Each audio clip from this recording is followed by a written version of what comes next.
Tema renungan malam ini adalah menguatkan kepercayaan kepada Tuhan.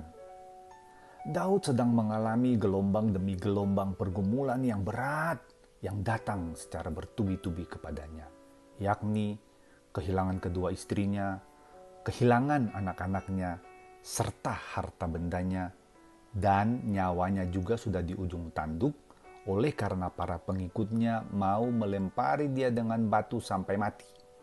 Mereka marah karena gara-gara Daud. Mereka juga kehilangan harta, istri, dan anak-anak. Menghadapi gelombang-gelombang pergumulan berat yang datang bertubi-tubi tersebut, Daud menangis sampai tidak kuat menangis. Setelah itu Daud ke orang pintar atau gantung diri? Tentu tidaklah. Perhatikan bunyi 1 Samuel 30 ayat 6.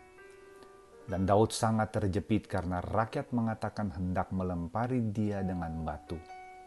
Seluruh rakyat itu telah pedih hati, masing-masing karena anaknya laki-laki dan perempuan. Tetapi Daud menguatkan kepercayaannya kepada Tuhan Allahnya. Yang Daud lakukan adalah dia datang kepada Allah dengan segala kepedihan hatinya. Dan Daud menguatkan kepercayaannya kepada Tuhan Allahnya.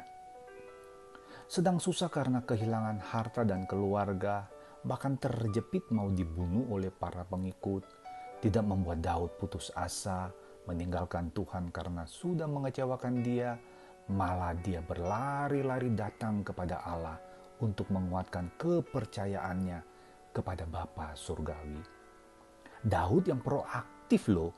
Dia mengambil sikap untuk datang dengan cepat kepada Bapa Surgawi, mengingat janji-janji pemeliharaannya, mengingat semua pertolongan yang sudah dialaminya selama ini, dan percaya bahwa Bapa yang baik akan memberikan pertolongan kepadanya dalam menyelesaikan pergumulan ini juga. Bapa yang baik tidak akan meninggalkan dia.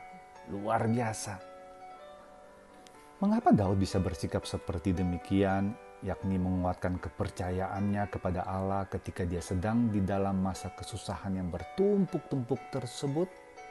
Ceritanya begini. Ketika seseorang membangun hubungan yang dekat dengan Allah Bapa setiap hari loh, baca firman-Nya, renungkan firman tersebut, pegang janji-janjinya, berdoa setiap hari, renungkan kebaikan-kebaikan yang sudah Allah Bapa lakukan setiap hari, maka Roh Kudus memeteraikan semua itu di dalam hati dan pikiran kita. Maka ketika pergumulan demi pergumulan mendatangi kita akan bisa bereaksi seperti Daud, yakni datang kepada Allah Bapa dan menguatkan kepercayaan kita kepadanya. Menguatkan kepercayaan kita kepada Allah itu berarti ketika dalam pergumulan kita mengingat dan percaya semua janji firman Tuhan dan kebaikan serta kelepasan yang sudah Dia lakukan kepada kita.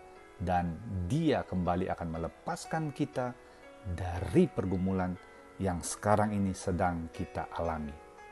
Sebaliknya, kalau kita jarang merenungkan firman Allah, jarang bersekutu dengannya, jarang membaca dan berdoa kepadanya, maka bagaimana kita bisa menguatkan kepercayaan kita kepada Tuhan ketika kita sedang menghadapi pergumulan?